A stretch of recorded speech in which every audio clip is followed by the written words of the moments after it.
sparked fires and cracked buildings. The Morrison government is under increasing pressure to bring the deeming rate into line with the cash rate. Listening to the concerns raised by pensioner groups. Once again, flashes of tension, a hardening resolve. There's absolute chaos here. The enrichment of uranium is made for one reason only. It's for the creation of atomic bombs. A Chinese spy ship is making its way towards Australia. We're tracking it as a joint US military training operation gets underway. For unrivaled live coverage, this is Sky News, Australia's news channel. The Treasurer brushes off calls for further stimulus, warning it would put the surplus at risk. The Queensland opposition leader accuses the government of putting gender ahead of safety at mines.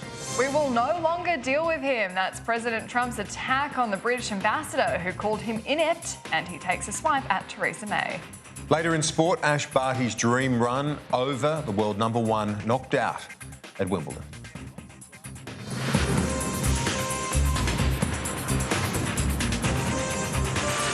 Live with Kieran Gilbert and Annaliese Nielsen in Canberra. This is AM Agenda.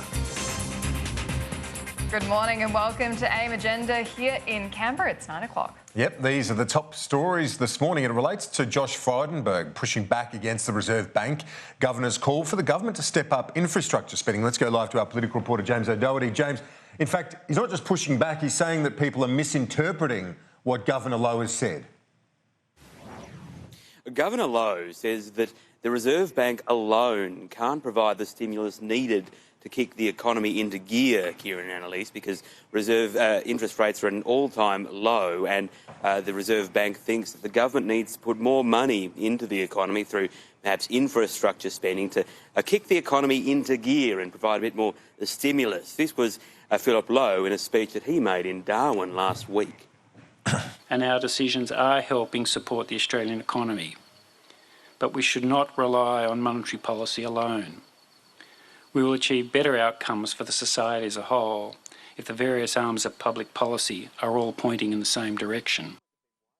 Those comments have been widely interpreted to mean that he thinks the government should fast-track some infrastructure projects that are on the books. The government says it's not going to do that because things are running as quickly as they can in most cases. Josh Frydenberg today saying that the income tax cut package will do the heavy lifting to provide economic stimulus, and saying that it is not going to put the surplus at risk by spending more to provide a stimulus to the economy. And James, Christian Porter's religious freedom workshop seems to be working, building a bit of consensus on the backbench.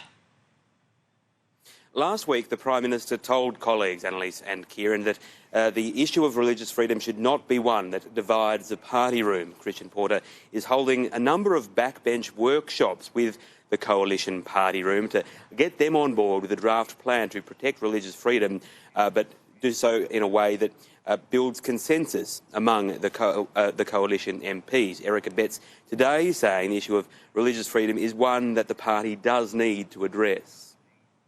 I think we've seen with Archbishop Porteous in my home state of Tasmania, Israel Folau and a few other cases that there is a need to provide extra protection in the religious freedom space. Erica Betts not saying whether he wants a Religious Freedoms Act. He says that the process underway is the right one. Erica Betts has also laid down some ground rules for any protections of religious freedom. What we've got to ensure is that people cannot use religion, for example, to incite violence or to try to justify female genital mutilation or polygamy, child marriages, so the list goes on. So we do have to nuance these things. Before you bring legislation into the Parliament to be assessed and critiqued and amended, sit down with the opposition, show us the draft legislation so we can provide our feedback as well. This process of considering the draft bill is expected to take some time, but as you say, Annaliese, it does look like those backbench workshops are helping to keep the coalition on message on this issue. James, thanks for that. Questions have been raised over whether the Murray-Darling Basin Plan is a waste of taxpayer funds after an investigation by the ABC into where the billions of dollars allocated for the scheme have been spent. The scheme's designed to restore the fragile river system, but instead it's helping companies in many cases boost their irrigation and access large amounts of water.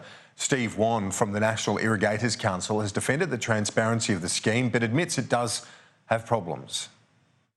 From an irrigator point of view, we would certainly advocate complete transparency for the spending of taxpayers' funds. Look, the scheme and the plan, let's face it, the plan's not perfect. I mean, if irrigators had their way, we wouldn't have a basin plan which was recovering so much water. But we've accepted that, our members have accepted that they needed to do their bit in something the country decided was a priority. We need to remember again that it's probably the biggest and most ambitious river reform ever undertaken anywhere in the world. So, it's going to be difficult, and it's going to be difficult right up until we finish it.